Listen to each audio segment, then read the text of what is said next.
So are you ready to PR yourself? We'll remove the mystery from all things PR and we'll discuss everything from our top strategies to tips and tricks and everything that you can utilize to further enhance your brand or your message. I've been in media, I'm a journalist, and I'm also a publicist. I am Leah Frazier, CEO of Think3 Media and your host for PR Yourself with Leah Frazier. Let's go.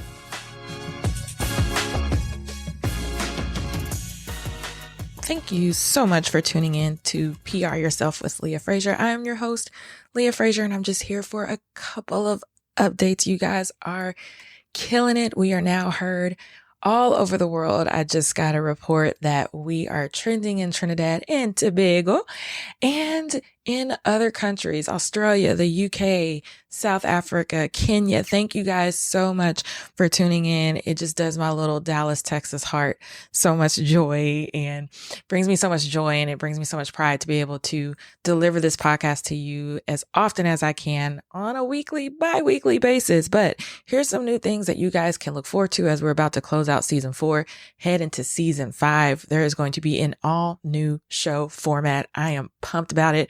We're going to be turning all of your favorite segments from the PR Petty to the PR Piss Off of the Week to PR Hot News.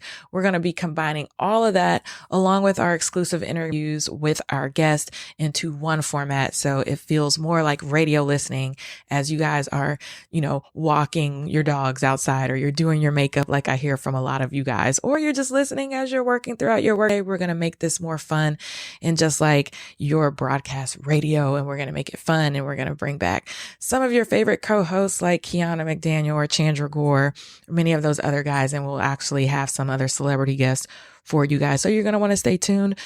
Other things you want to be sure to do is to go to my YouTube page. So you're going to subscribe to Leah Frazier.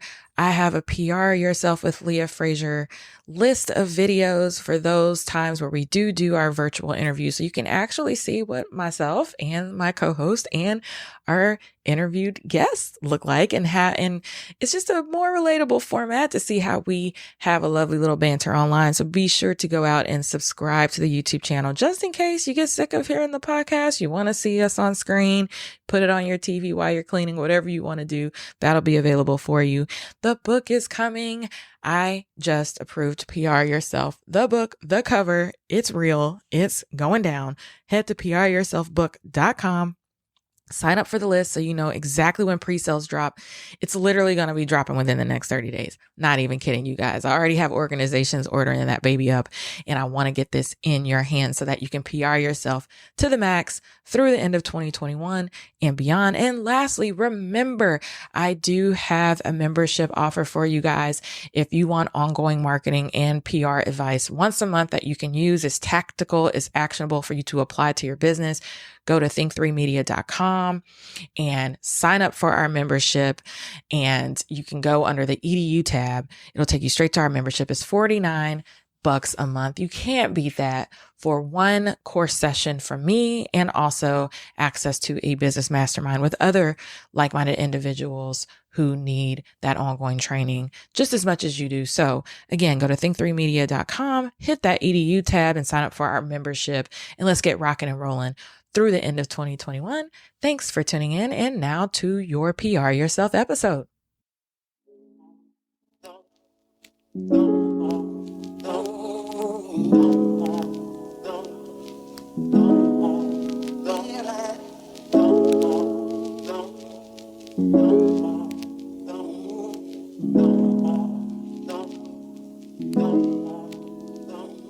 And welcome back to another episode of PR Yourself with Leah Frazier. I'm your host, Leah Frazier, and for this episode, we're going to be tackling the topic that you guys just can't get enough of, and that I've been getting a lot of questions about lately, and that is all about those pesky ass influencers. And I'm one, so I can say and make fun of them as much as I want to, because I am one. I have a whole TED Talk on these damn influencers, so you guys can check that out. I'll have that linked in the bio.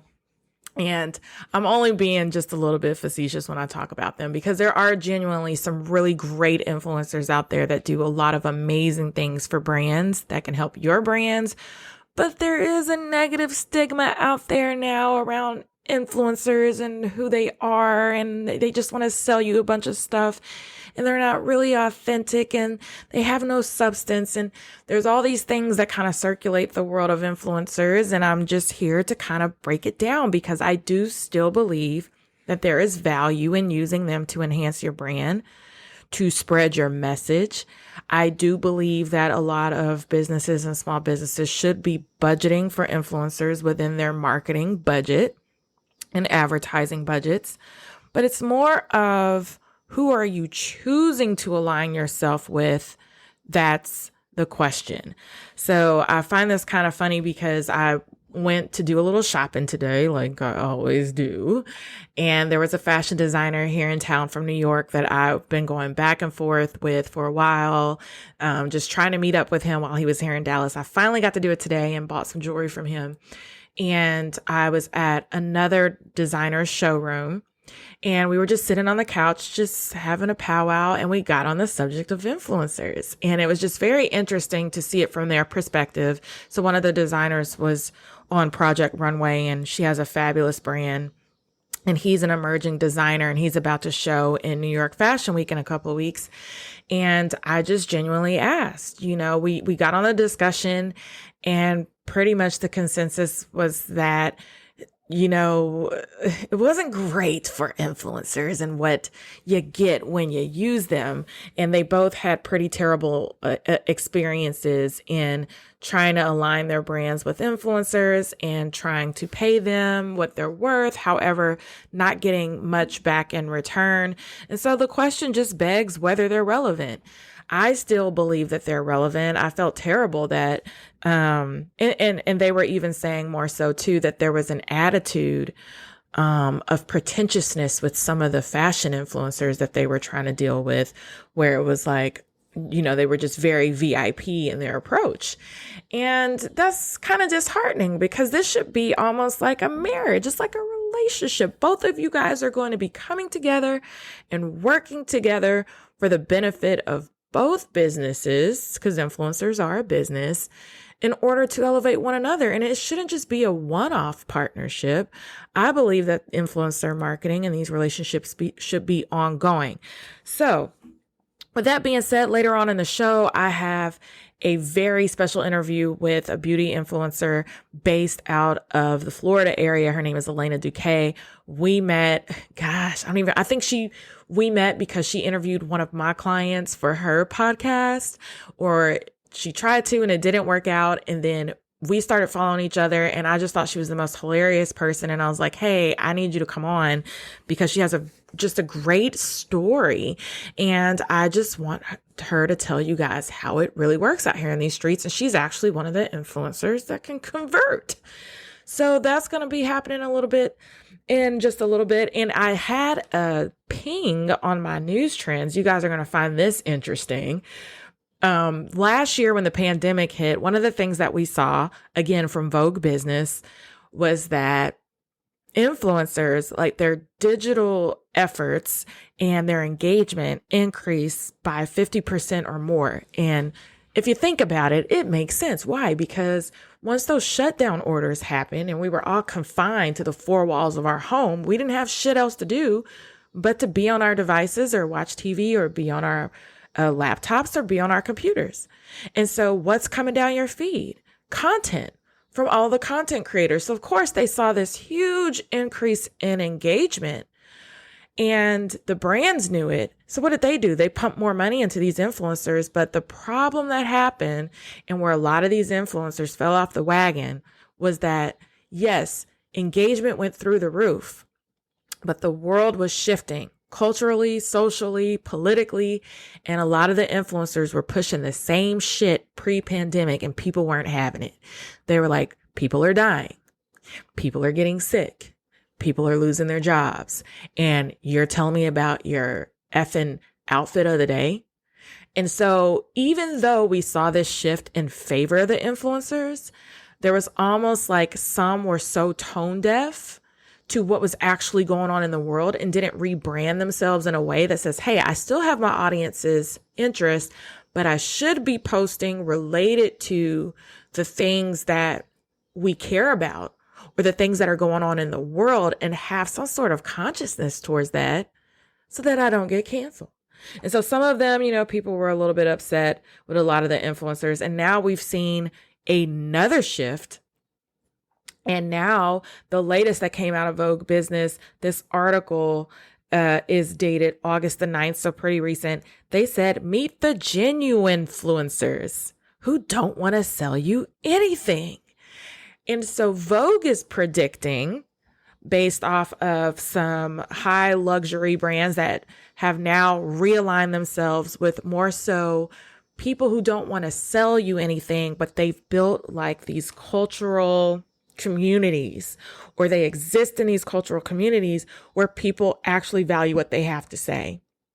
So they use an example of there was a clubhouse room and it was by one of your high-end luxury designers that ran the clubhouse room. And the people that he had on his panel as influencers in support of his brand was like a high profile journalist.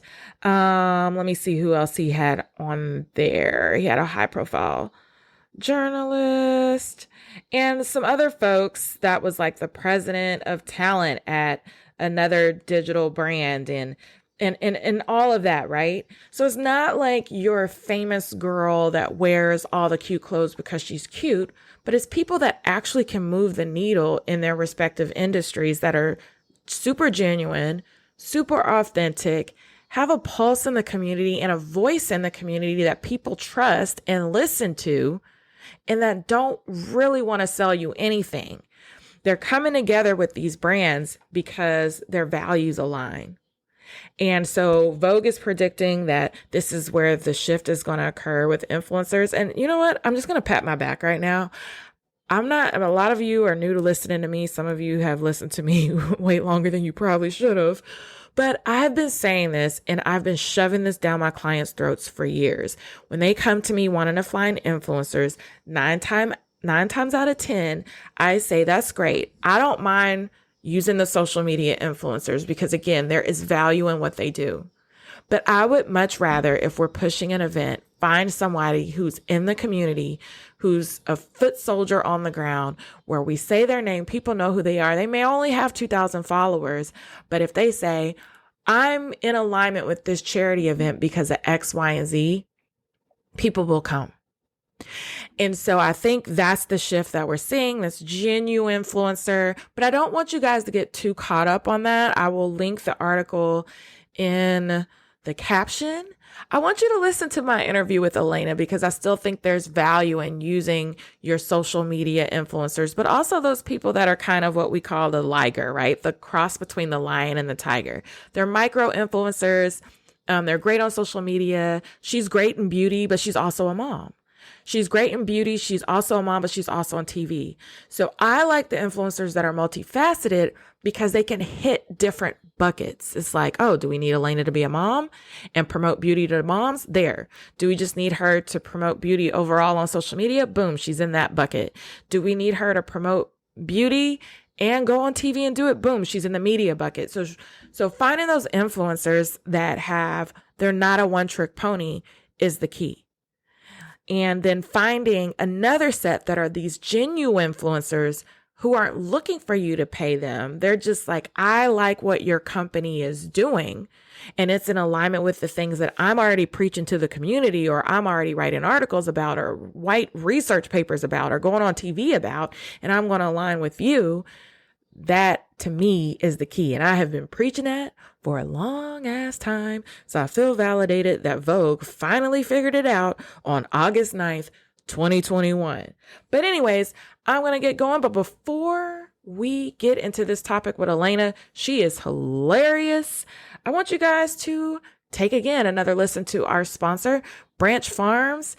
You guys check them out. If you use promo code Leah15 at branchfarms.com, you get 15% off your CBD products. And I am so excited because I opened a package for them today and I just thought I was getting CBD oil.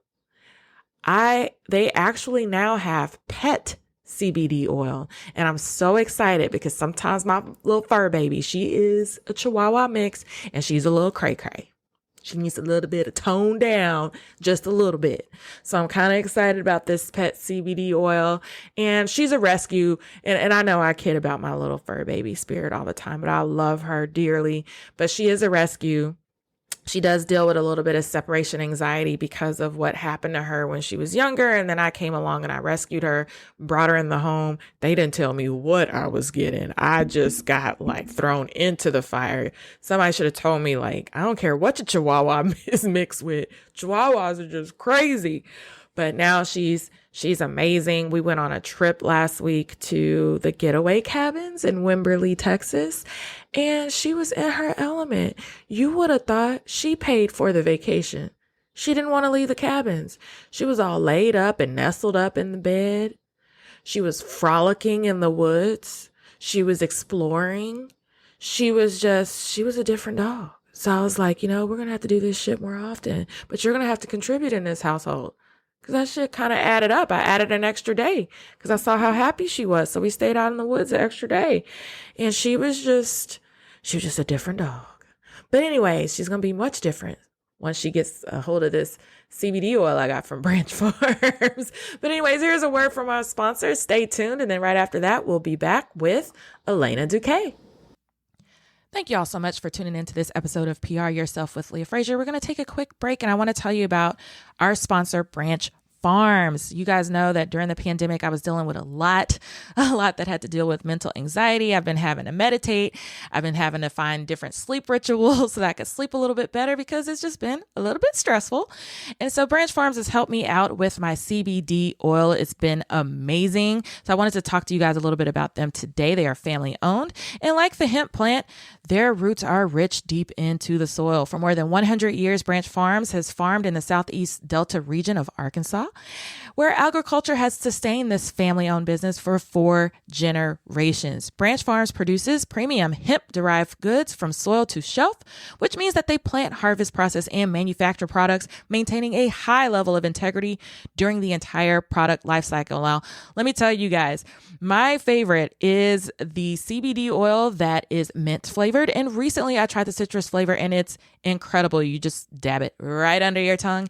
And I am immediately just feeling a wave of just calmness. And it's absolutely incredible. I've tried a lot of CBD oil out there, you guys. This one does not leave an aftertaste. It's so smooth. And like I said, it helps immediately. So just depending on whatever you need, there's a lot of different health benefits to CBD. I just want to give you guys the brand that I use because I've tried a lot. Being a journalist, I've had to test a lot of products, and Branch Farms is the CBD oil company for me.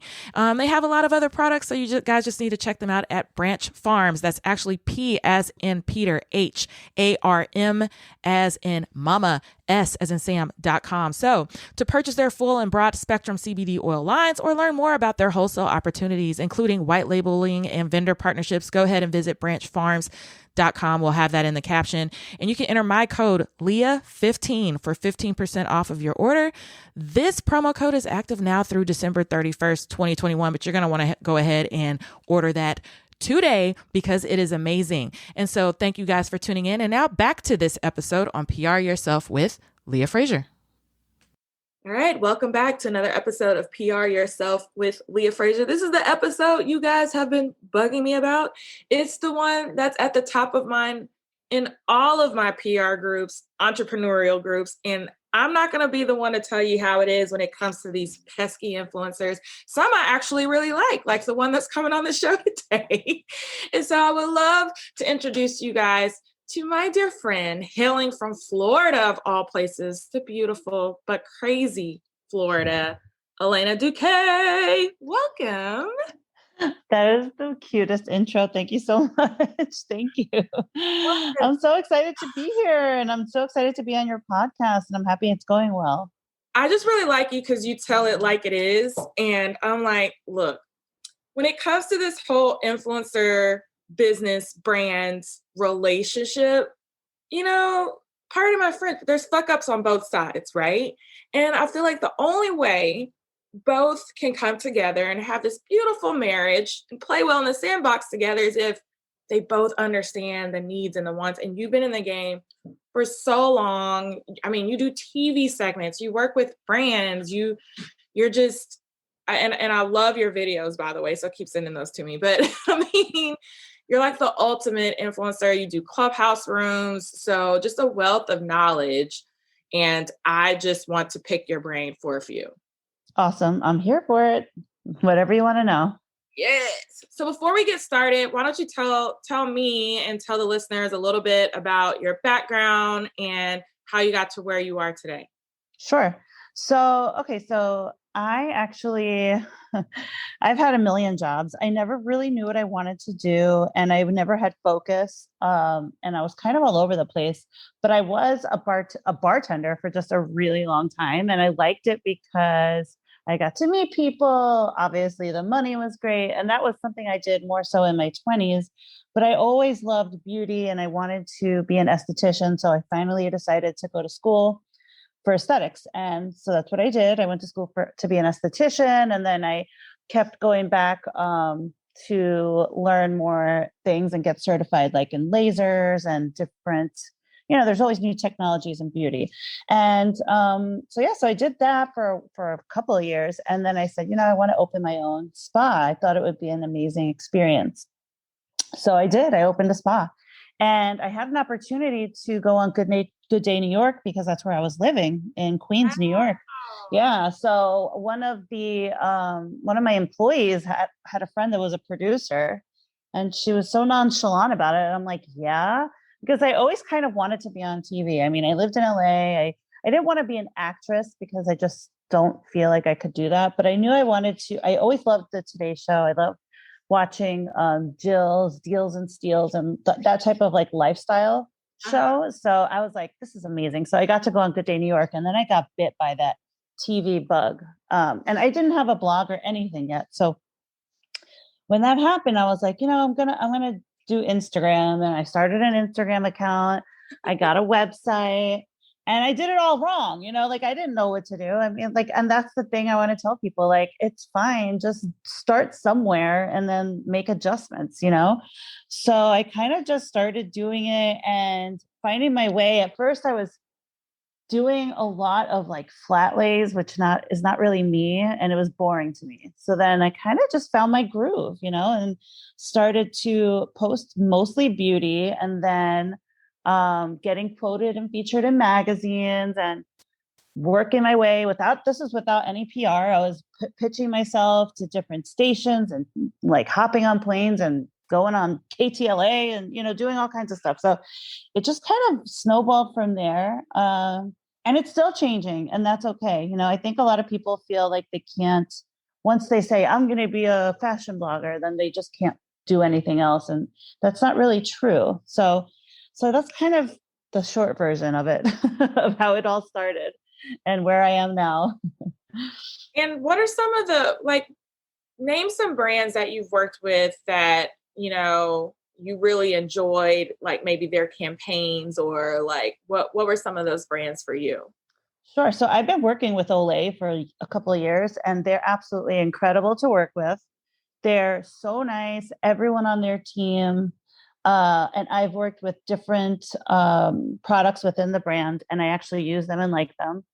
And they just treat us right. Like they send me fun stuff, or I'm part of these really cool campaigns they do. And I just absolutely adore them. I also love, I work here and there with Thrive Cosmetics. I don't know if you're familiar with them, but not only are they cruelty free and all their products are, vegan and just spectacular, but I love their mascara. I use it every day. It's called Liquid Lash Extension. They they stand up for human rights. If you go to their Instagram, they have every shade, every size, every gender. Like that's who they are, and I love that about them. So I love working with them as well.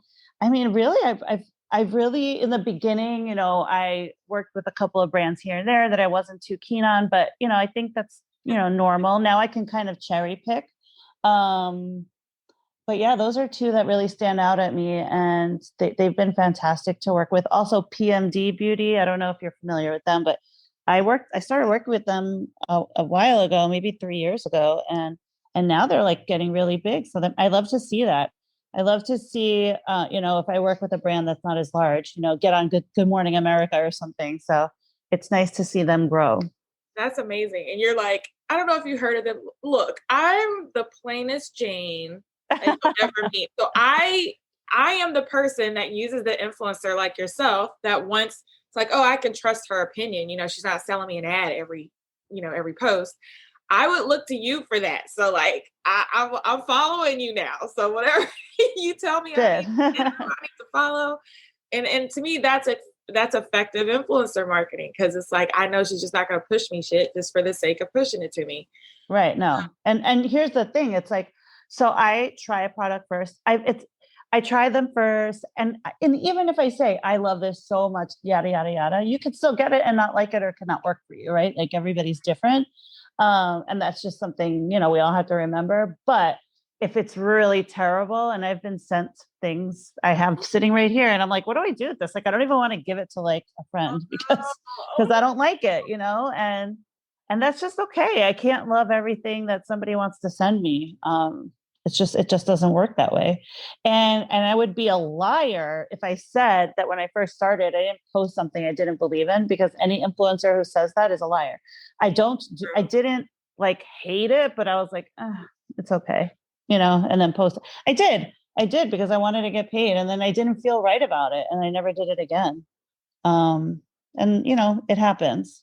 I think that's something you have to learn as an influencer, that just being authentic and saying no to getting paid because it's not the right fit. I get pitched ideas and I could make money, but like, it just wouldn't make sense, So let's talk about this though, because one of the main questions that comes up in all of the marketing groups, in all of the entrepreneurial groups, even in the PR groups that I'm a part of is, even for the publicists, it's like, I have this brand that I'm working with, but they're a small business. So how do we work with influencers? Like, do we cold call them? Do we send them a DM? Like, how do they like to be reached out to? And then the second part of that is them trying to figure out what to offer that's valuable, knowing that influencers are business owners. Like, this is a business for you guys. So just saying, and I'm with you. I used to be the person like, oh yeah, I got this free dress. And now when you realize how much work it takes to do like unboxing videos, TikTok videos, Instagram reels, you kind of want to get paid for your time. So what does that look like for you? Like, how do you like to be approached? What is the bargaining? Like, what's the negotiation that kind of goes on so that some of these business owners can have a wider scope of what you guys are looking for? Sure. It's so funny. So there's like real no guidebook, unless like obviously somebody put out a a course you could buy, but there's no real rule book. You know what I mean? Don't skip me, Elena. I will, and I'll give you. I've been pondering this for years. Please. Me too. I know, but I don't have it in me. I don't want to write a course, like I wish somebody could take everything out of my brain and put it into a course, because I don't want to do it myself. No, say less. I'll be calling. But yeah, so I definitely do not mind getting reached out to in the DMs, because I do that. I think it's a great way to, but not like a creepy, or a generic reach out. Like, make it thoughtful, make it personal, make it, like I'll reach out to a brand. Oh my gosh, I absolutely love your, body butter. I've been using this, my favorite scent. Blah blah blah. Is there someone who handles your PR influencer collaborations that I can reach out to? And then you get like an actual email, not like a generic email. So it goes both ways. If someone is reached, I get these like creepy, weird, like, I don't even know if you're a real business, messages. Right. Oh, we want you to be our brand ambassador. I delete those. If you are a real business, you should reach out to me either via email or DM. And if you're reaching out to me on Instagram and you're saying you like my content, but you're not even following me, I'm not going to respond, because you don't like my content. And like I said, what? Come on now. It's I mean, it's true. It's like that. Then that's bullshit. Then you're not. You're just like sending this to a million different influencers. So it's like I want to know that they're actually reaching out to me. Another thing is, and they do this, and I like this. When I get an email, it's like, oh, we love your content, yada yada yada. We'd like to work with you for a paid collaboration. Like if you're letting me know off the bat that I don't have to like do 3 emails to find out you want to send me, a $35, concealer for free. Like I don't want to do that. So let me know if it's paid, if it's not paid. Because I don't want to, I'm not going to do that for product at this point in my life. And I really believe that the issue is a lot of people do that. And they do it in the beginning, especially.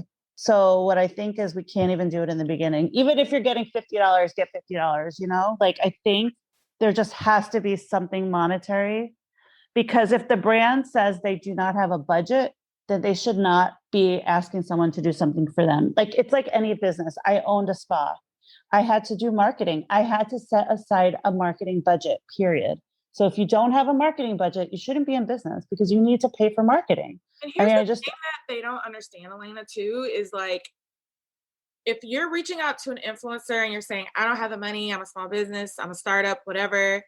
And let's just say you're obviously reaching out to this influencer and this whole I'm gonna go to the micro or the nano influencers, some of those they're powerful too. So yes, what if that post takes off and you make thousands of dollars, right? Or maybe tens of thousands of dollars, or drive so much web traffic to your website and you've paid them nothing. That is the most egregious thing that I can think of, that you've benefited off the back of this influencer and haven't paid them a dime, but yet you're getting sales notifications on your phone for them posting your product. That's the leveraging that you have to keep in mind, and you can't get offended when they come back, like you just said, and say, hey, at least throw me $50. At least. right. Have some sort of payment that you get. And if they want to say, well, the product is worth whatever it's worth, well, then, first of all, that's the sale price. Let's be real. What did it really cost? If we're gonna get down to it, That cost you $2 right? factory over in, or 50 cents over in the factory overseas. Exactly. And it's just not fair. And the problem is it's not just them. The problem is the influencers that are allowing it because they want to be an influencer. Here's what I say, and this is what I did in the beginning. Use what you have. You don't need to do that. Use what you have instead, because you actually bought it and you like it, whether it's a shirt or a lotion or, kid, if you're a mom blogger, if you're doing, applesauce at your kids, whatever it is, use what you have. So you're already spending that money anyway. And that way you're not it's not cringy feeling that like someone's taking advantage of you, because that is what's happening. So I think that's the smarter way to do it. Hell, I'll tell you, go buy the thing and return it. I don't care, do what you have to do, but don't, I mean, make sure you love whatever it is, right? Or you find a use for it, or it's something interesting, or it solves a problem, or it's whatever, but don't accept less than what you're worth. And that's really what it boils down to. It's like, you have to be a badass in this business. I have said no. I say no at least once a week because I'm sorry, I'm just not. I don't have, it does take time. Sometimes I even have a photographer. So I'm going to give you a photographer, a real photographer is going to take these pictures.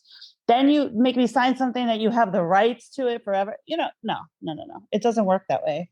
So I think it's more of like standing your ground, being confident, not being thirsty, and getting what you're worth. Well, I love this conversation just because it just opens up eyes. And I love what you said about using what you have. If you're like, you're an influencer, or maybe you're a small business owner, like there's some that listen to this and they're just trying to come up with like PRable ideas, right? I think one of the most genuine things, and the reason I can remember it is because I said, this influencer nailed it on the head. I'm absolutely obsessed with Courtney Kerr here in Dallas. I've been obsessed with her ever since she was on one of Bravo's, the first reality show that she was on. But even as she's grown as this influencer and this blogger over the years, there was this one time she traveled with her mom obviously it was like one of those paid trips, whatever, don't care. And she genuinely left all of her makeup in Dallas. She got to the location and realized, I don't have any makeup.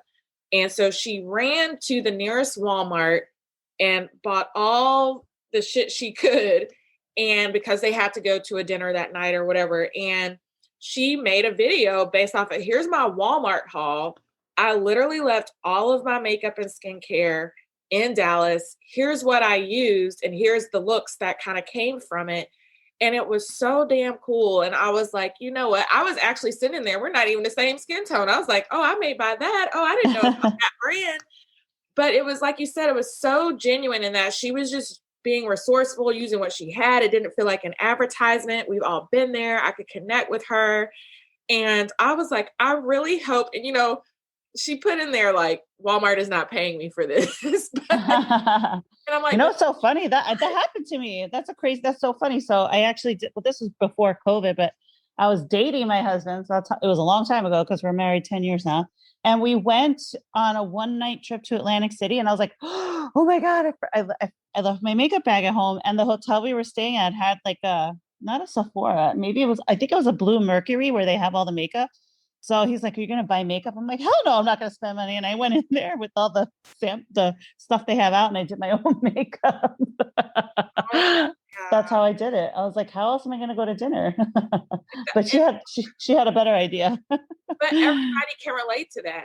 You know what I Oh mean? yeah, I've done it. So if you were to post that and you were like, oh, I just did a haul with, whoever, Sephora or whatever. And I'm like, oh, well, this is dope. Like, because maybe this is the quick fix that I need when this happens to me. And I yeah. think that's one of the cool things that you guys bring to the table is that authenticity. And some of you guys work with brands to create that feel where it's not like you said, a flat lay. It's like, Right. It's like, how do you incorporate it into your life? How does it work for you? How can it work for someone else? Also, not posting every single day, like buy this, buy this, buy that. You know what I mean? That's not what being an influencer is. It's just, this is who I am. I'm not for everybody, like, and that's fine too. That's what part of it is too, right? Like, a certain type of person is going to follow me and think I'm funny or think, my life is crazy and I like do. my tricks, my tips, my whatever. And that's what I'm here for, like it's a great way to connect with people, to be able to share. Because for so long in my life, and it's funny because I'm not even a fashion influencer, but I get stopped because I love fashion, but I can't even be a fashion. I just don't even want to do that. But I love it, and I have so many cute little, bags, not designer, just cute things that I find, and I get stopped. Oh my God, I love your earrings. I love your bag. I love your earrings a lot.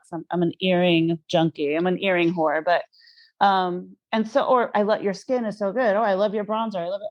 So if I'm getting that feedback from like the public, right, for like years and years, I'm like, this is perfect. Like I can actually share the things that have been working for me, the fun finds that I, discover while I'm out shopping, or just like just trying things on my own. Like it's not like because I'm an influencer, I don't buy things. I only use things that I get for free or something like that. Like, trust me, I buy stuff, which my husband's like, are you crazy?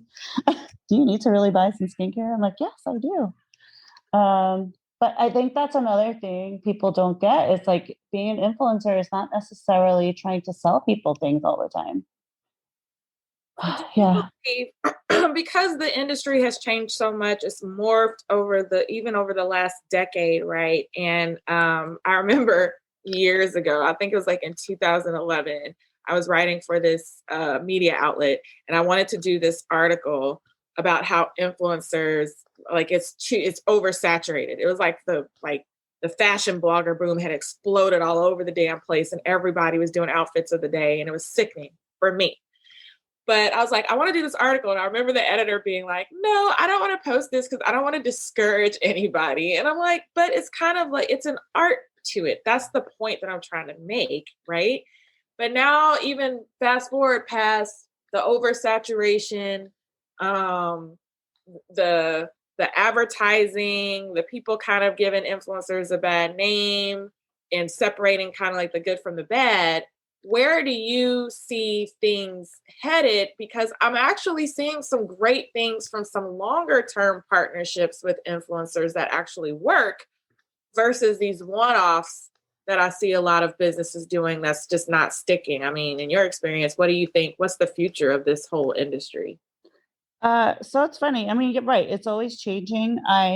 When I started, I was definitely the different. I was different.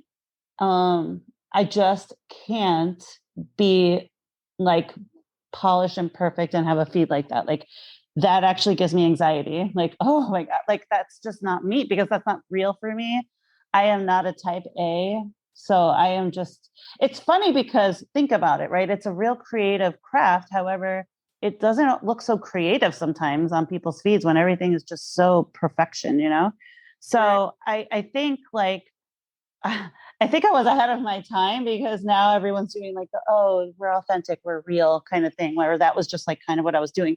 And being real for me means one post is just like a whatever post. One post may be picture perfect from a photographer. One post, you know, they're all going to be a little, because that's who I am. Sometimes I look like hell as shit, and sometimes I look like I'm going to the Met Gala, and that's what I am. That's who I am. Like I can't be like one thing all the time.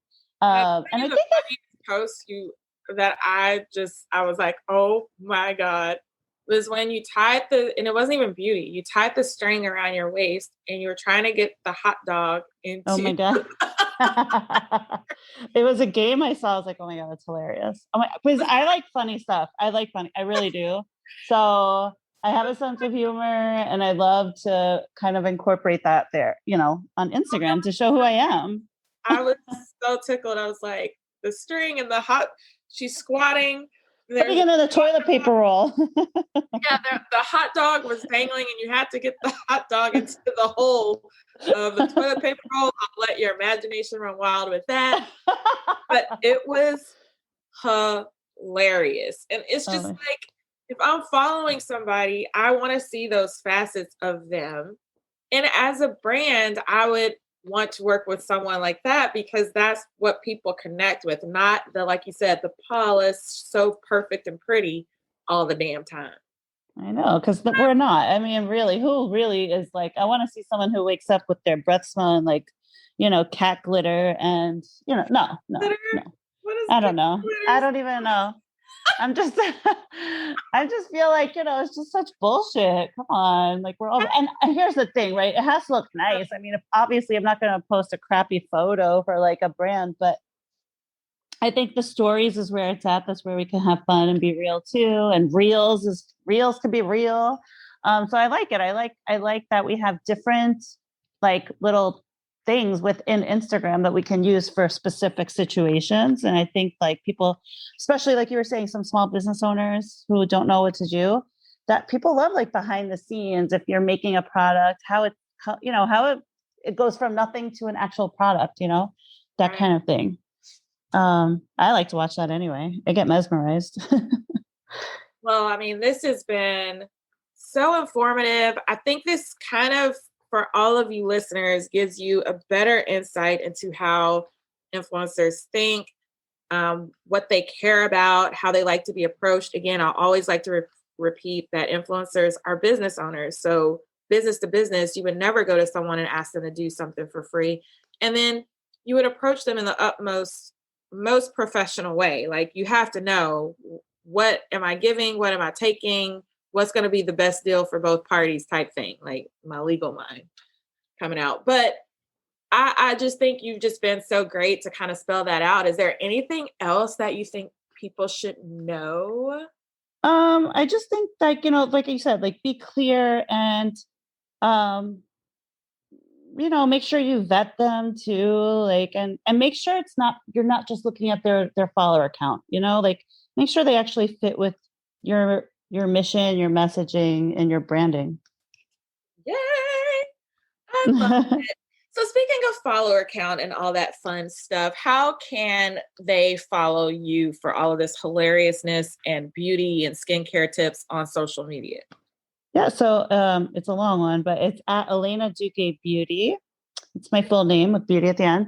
And I basically post beauty content, skincare, beauty, spas, and travel, and a lot of hotels that have great spas. That's my thing, with a little bit of fun mixed in. So that's basically what I post about. And I also have my website, elenaduquebeauty.com. And I'm on TV at least once a week, sharing tips on different morning shows in Florida and beyond. So you can just Google me. Google me, bitch. I love it. And all of her information will be in the caption. So you guys, please reach out. If you're a beauty or a skincare brand, or you heard all the things that she likes to cover, please do reach out. She's so approachable. So if you're going to work with any influencer, definitely try your chops with Elena. She's amazing. Follow her on Clubhouse. She has the most incredible rooms that you guys are going to want to tune into. And thank you so much for listening in today. So you know what to do. If you haven't subscribed yet, hit that subscribe button. Share this one out, because I'm so sick of y'all asking me about how to work with influencers. So this one needs to get shared all across the globe. This is not a US thing. This is international. So share this out, rate and review, because that's how we're able to bring back such fantastic guests. Thank you for tuning in, and until next time.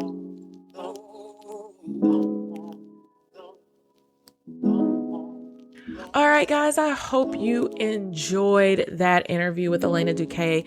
Please follow her on social media. She is absolutely freaking hilarious. I love her TikToks. I love her Instagram reels. I only aspire to kind of put out some of the content that she does, but she's such a joy to know, such a joy to follow. So I hope you guys kind of learned a little bit. If you're a small business or a startup or a brand and you're wanting to incorporate influencers into your marketing and into your strategy, I hope you got a peek inside what they think. Peek inside their mind. Like, go on other days where you can just offer free product and expect an influencer to pump out videos and blog posts and Instagram reels and TikTok videos. That is work. That is their craft. That is a business for them. But if you would invest, or if you would budget for that, it could prove very beneficial for you if you select the right influencer. So I hope you enjoyed that episode. You guys know what to do. Subscribe, rate, and review. Share this one out and send me your questions. I had a lovely follower or listener out in Germany tag me this past week, and it totally made my week that we have some listeners in Germany who said it was an exciting find. She was looking for PR podcasts and she found me, and we went back and forth in some DMs. I gave her some PR advice. So welcome to the PR Yourself family. This is what happens when you guys allow the content to get out there to the people who actually need it, because PR is not just for the US. It is a universal concept in communications and for brands, and it can help so many people. So thank you guys so much for being faithful listeners, and we'll have more episodes for you very, very soon. All right. I will talk to you guys later. Hit me up if you have any episode suggestions, or if you just want to chit chat, just like my Germany follower did. And until next time.